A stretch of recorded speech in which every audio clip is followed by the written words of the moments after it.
እምኀበ እግዚአብሔር ስሙ ኡራኤል ይባላል። በስመ አብ ወወልድ ወመንፈስ ቅዱስ አሐዱ አምላክ አሜን። በዓለም ላይ የምትኖሩ ኦርቶዶክሳውያን የእግዚአብሔር ልጆች ሰላም እግዚአብሔር ይብዛላችሁ። ግንቦት 22 ቀን ወርሃዊ መታሰቢያነቱ ለቅዱስ ኡራኤል ለቅዱስ ኡራኤል መልአክ ነው። እሱም በተመለከተ ሶስት መረጃዎችን ብቻ እነግራችኋለሁኝ። አንደኛው በመጽሐፈ ሄኖክ ምዕራፍ 6 ላይ ተከብተ ሄኖክ ዋልዎ ዘአእመረ ኀበ ተከብተ ሄኖክ ተሰወረ፣ የተሰወረበትን የሚያቅ የለም ይልና ነገር ግን ይላል 6 ዓመት ሙሉ በደብረ ቅዱስ እግረ ደብር ይለዋል። በዚያ ሲኖር 7ቱ ሊቃነ መላእክት እየሄዱ ያነጋግሩት ነበረ ይላል።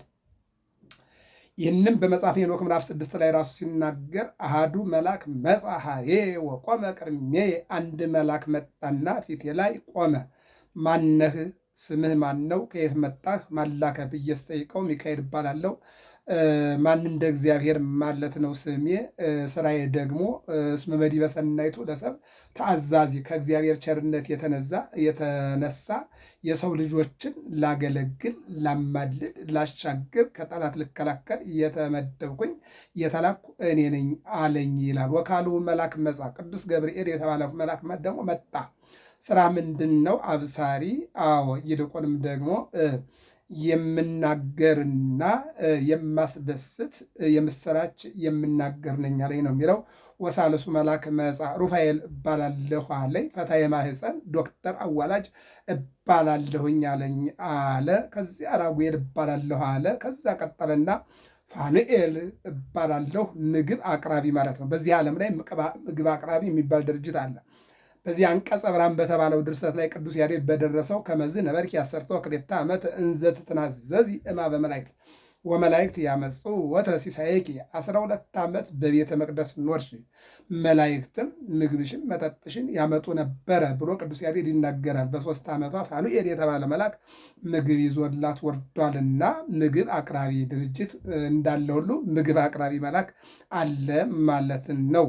ሚካኤል ማለት እንግዲህ የሚረዳ የዋህ እንደው ሚካኤል ረዳይ ለለው ሰባይ ወየብስ፣ በደረቅም በየብስም ረዳይ ምንዱባን ሚካኤል በከመ ታለምር ዘርፈ ዘወትር የሚረዳ መልአክ።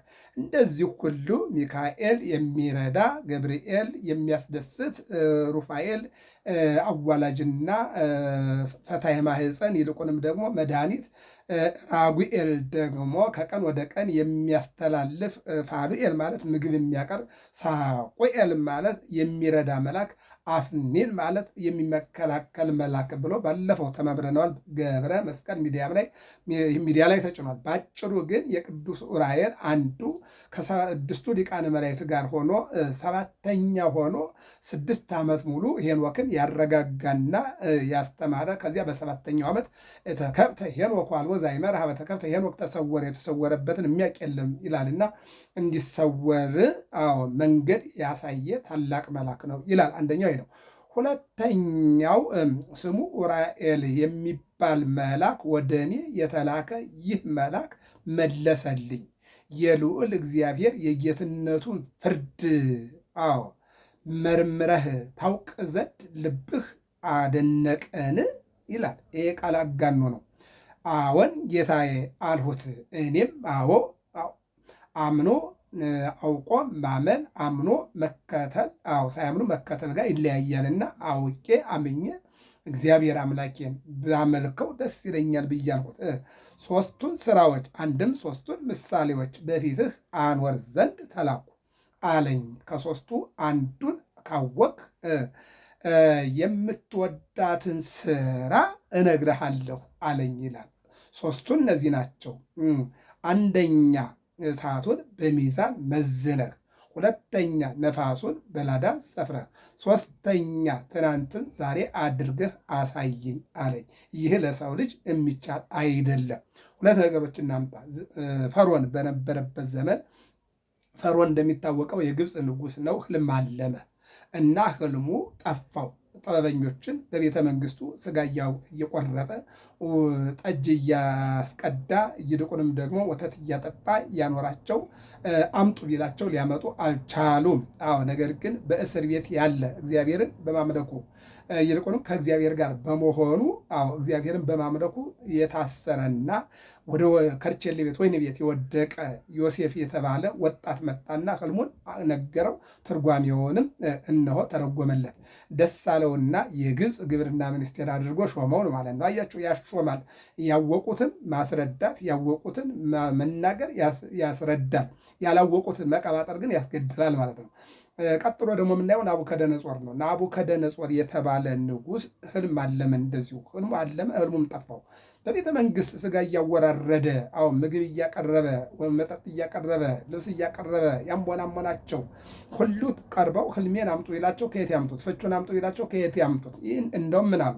የእግዚአብሔር ሰዎች ከሆኑ በስተቀር ይሄ በእኛ በኩል የሚታሰብ አይደለም፣ ይህን የሚያገኙት ከእግዚአብሔር የሆኑ ናቸው ብለው ከዚህ ቀደም የፈርዖንን ዋቢ አድርገው ፈርዖንም እኮ እንደዚህ አይነት አደገኛ ህልም አልሞ የፈቱት የእግዚአብሔር ሰዎች ታስሮ የነበሩ ዮሴፍ ነው መጥቶ የተረጎመው። ስለዚህም በእኛ ዘመንም አሉ እነ ዳንኤል እና አናንያ እና አዛርያ በእነሱ በኩል ካልሆነ በስተቀር በእኛ በኩል የሚሆን ነገር አይደለም ብለው ተስፋ ሲያስቆርጡት አንገታቸውን እንደጎመን ቀጥሳችሁ ጣሉልኝ ብሎ ወደ ጫካ ወስደው ቆርጠው ሊጥሏቸው ሲሉ ዳንኤል የንጉሱ ፍርድ ለምን ቸኮለ? ለእኔ ይስጠኝ፣ ፈቃዱ ይሁን፣ እኔ ተረጉመዋለሁ፣ እኔ ያመጣለታለሁ አለ። ሄደና ህልሙን ነገረው፣ ፍቹንም ተረጎመለት። ደስ አለው።